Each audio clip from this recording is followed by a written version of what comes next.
दम्मो रज्जो park में जहाँ सभी बच्चे खेल रहे हैं और बड़ों में कुछ घूम रहे और कुछ बतिया रहे हैं, वहीं दमयंती जी और रजनी जी एक दूसरे को अचानक इतने सालों बाद आमने सामने देख आश्चर्यचकित सी खड़ी हैं।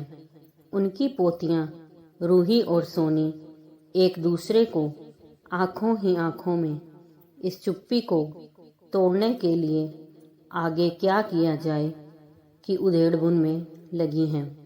आखिरकार रूही ने अपनी दादी दमयंती जी का परिचय सोनी की दादी रजनी जी से करवाना शुरू करा। फिर थोड़ी इधर उधर की बातें कर दोनों वहां से अभी आते हैं कहकर निकल गई, ताकि अब उनकी दादियां आपस में बातचीत शुरू करें, क्योंकि दोनों ही एक दूसरे की बचपन की बहुत अच्छी सहेलियां रही थीं। घर भी आसपास होने से इनका उठना बैठना आना जाना इतना घुला मिला था कि दोनों सहेलियां कम और बहनें ज़्यादा लगती थीं। फिर बड़ी होने पर दोनों का अलग अलग शहरों में ब्याह हो गया, लेकिन दोस्ती के बीच में आई इन दूरियों को दोनों ने हर हफ्ते लिखे जाने वाले पत्रों के माध्यम से पाट दिया। कई सालों तक यह क्रम जारी रहा, परंतु एक बार आपस में कुछ ज़्यादा बोलचाल हो गई और दोनों के बीच नाराज़गी की दीवार इतनी बढ़ गई कि फिर वह पत्र व्यवहार बंद हो गया। हाँ, तो अब ठीक है तुम्हारा वह पाँव का दर्द रजनी? तुम्हें अब तक याद है मेरा पाँव का दर्द दमयंती? मुझे तो सब याद है, तुम ही सब भूल गई थी। रजनी, मैं कुछ नहीं भूली, तुम ही ने तो जवाब देना बंद कर दिया था मेरे पत्रों का, गुस्सा होकर। दमयंती, हाँ, पर जब मेरा गुस्सा शांत हुआ उसके बाद मैंने तुम्हें पत्र लिखा था वापस, पर तुम्ही ने उसका प्रत्युत्तर नहीं दिया था। रजनी, मुझे कोई पत्र नहीं मिला तुम्हारा। दमयंती, कब भेजा था तुमने पत्र? दमयंती, हमारे आखिरी पत्र के 5 माह बाद। रजनी, 5 माह बाद?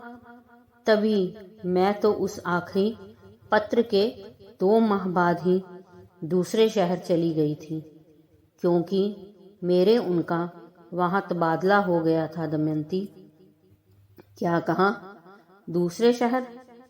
और मैंने सोचा कि देखो कितना गरूर है रजनी में, जो अभी तक बात लेकर बैठी है। नहीं दम्मो, मैंने तो तुम्हें हर पल याद किया और आज भी तुमसे माफ़ी मांगती हूँ अगर उस वक्त तुम्हें मेरी किसी बात का बुरा लगा हो। अरे नहीं रज्जो, उल्टा मैं तुमसे माफ़ी मांगती हूँ जो मैंने बेवजह ही तुम पर गुस्सा किया।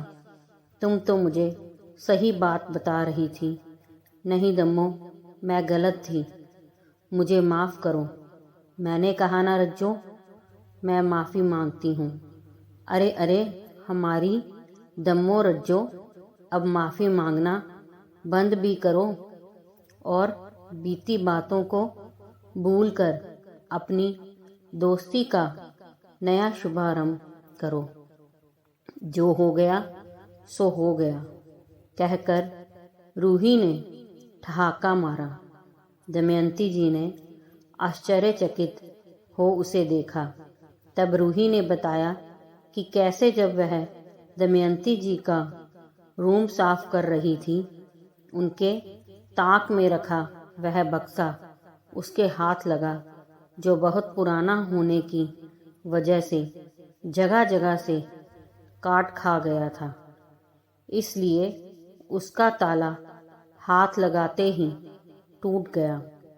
तब उसके अंदर से सोनी, जो कि उसकी क्लासमेट है और दादी जी की पुरानी तस्वीर और वह सारे खत मिले जो वह उन्हें लिखा करती थी।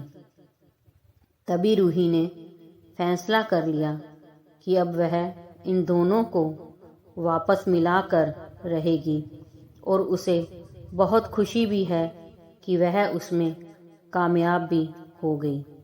दमयंती जी और रजनी जी सारी बात जान हंसने लगी और फिर एक दूसरे के फ़ोन नंबर लेने के बाद भी बीते वक्त में लिखे खतों के गुजरे ज़मानों को याद कर मंद मंद मुस्कुराने भी लगी।